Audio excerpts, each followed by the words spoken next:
20 after 4 this morning, we had officers called to a break and enter. It was a large commercial building. It was in the southeast.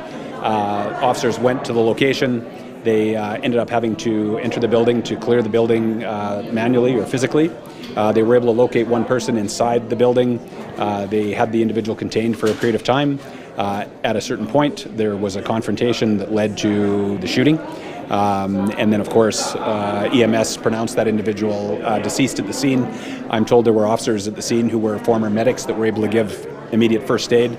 Sadly, that was not enough. And at the end of the matter there, we had one officer who was injured as well, treated at the scene, and then the matter was turned over to ACERT. So that's where it sits now, and I couldn't really be any more specific than that. And I think these situations are always very difficult for officers, right? I think physically, I think the officer will be fine and will fully recover.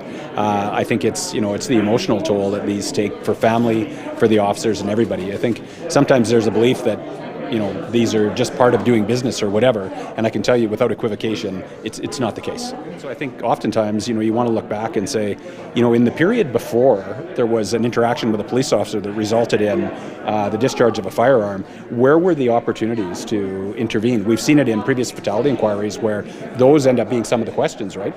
At the end of the day, sometimes police are put into an impossible situation where somebody in crisis is in a place where the likelihood of achieving a peaceful outcome is almost impossible.